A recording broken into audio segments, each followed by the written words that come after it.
Alright, I'm on hole number 2 of the Fuji Open. Let's go to Golf Clash Notebook and check it out. Alright, so there's a lot of different ways to play this hole, but the way that I like to play this hole is I want to come in, I like to use, if you're going to come at this hole and you're going to try and do backspin, you're either going to try and do a dunk or you're going to try and get up here, but you've got to get up far enough in order for your short iron to be able to engage. So like where I'm laying up out here, my red line with a katana is right about here. So with my short iron, I'm max club. It's the shot that I'm aiming for. If you're trying to use your thorn and you end up where I'm at, you're not going to be able to get to the green in order to engage your backspin. So you'll have to get farther forward. So if you want to use your thorn, or if you want to do this with backspin, and you really want to be in your short iron range, or you don't want to be in your long iron range, you're going to have to get farther around the corner. So you're going to have to dig down in there a little bit better, and you can still get that done with a quarterback. A quarterback is a great club to use on this. You have better ball guide. It's got better curl. It's got a little bit better control. It's more accurate. So if you're trying to dig yourself down in here so that you can get up here with your thorn, you are going to have to get farther than the shot that I'm going to demo right here. I'm trying to stay in this range. Could I hit it further out here and still be in my hornet range? You bet. The problem is the further out in this direction that I hit, the more I close this mouth off. So that means that if I'm, saying there wasn't the rough there, but if I was out here, I'm going to have to bring the ball around, or I'm going to have to go right at it. And I prefer to come at it from the bottom and work my way up as opposed to using the backspin. So I'm going to use a quarterback and a hornet. So I'm going to take my accurate bag, which is bag number 2, and I'm going to take a katana. And I'm taking the katana because the katana is going to put me with that second shot right at my red line. I went back and looked at my notes. Let's see what I got here. Played this hole a bunch in tournaments. I remember when this hole first came out, there is a max overpower hook shot. If you're playing in expert, there is a max overpower hook shot that you can achieve on this. Or excuse me, there is a max overpower shot.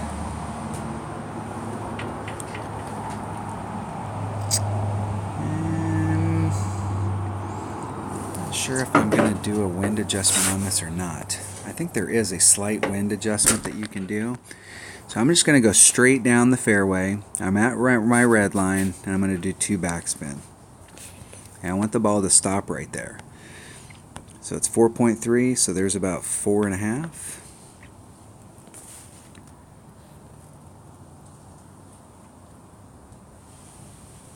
Hitting it perfect. Just trying to get it to go down the field and stay in the middle of the fairway. I'm not trying to get everything out of this. I want it to lay up right there. And when you turn around and you look, you'll see this tree that's right here, and that is exactly where I want to be at. You can maneuver around the tree, but I want to have that. I want to have a little bit of clear opening there.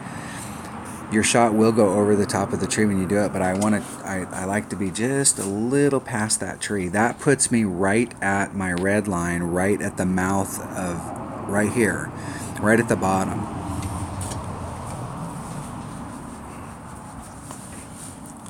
So what'll happen is I purposely missed the putt on the first one, and then I'll sink a bunch of shots here.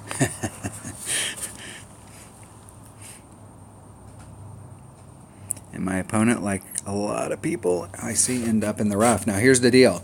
If you're playing on this hole, I highly recommend that you bring some backspin secondary clubs. So you can see right here's my red line, and that's right where I want to be. So I like to be my blue ring off from the transition, and I'm going to be right at the red line. I bring a 3 side spin ball. Just a little teeny bit of backspin. I have to put just a titch of curl on it. So this club's hitting 1.1 per ring. That's 3. I'm going to go about 3.5 rings. And I'm going to put just a hair curl. No, hit it great to the right. Excuse me, great to the left. Anticipation. And just roll it out towards the hole. Pretty good distance right there. Depending on where you're at on that shot, sometimes a little bit of backspin feels right, and sometimes just a little bit of topspin feels right. But what I like about that shot right there is that it's very, very low risk, and it gives you an awesome look at eagle here. And so with what my opponent's doing right here, anytime you engage that hill face, look how high that bounce is. Look how high the bounce is between where it's touching here and where it comes in the first time. So if they misjudge the wind, let's see if they get it right here. So we got a Nirvana, it's about 2 per ring. At this distance, it's probably closer to 4 per ring. So they just moved it. Ooh, they're pretty close here. That might have been a slight overpull. They got, if you pull that just a little bit further back on that and you make a bad wind adjustment there, you're going straight up in the air and ending up in the sand. So I'm not a fan of doing the backspin shot on this unless you're coming here with the intent, with a thorn, of doing a dunk. Because a dunk gets you farther out on the green. There's no chance that you're going to end up in the sand. If you engage all of the backspin in the thorn, it will pull you back to the hole. It won't pull you all the way back to the hole. You're not going to have a secondary shot at it. But it will stop the ball and pull you back so that you have a very nice putt. So if you really want to use your thorn, a dunk is probably a more viable shot. All right, that was hole number 2. Nice and easy on that one. So it worked from my notes from earlier. I'm validating the notes from earlier by doing that. So, all right, that was hole number 2. Fuji Open, Monday practice round. Thanks for watching.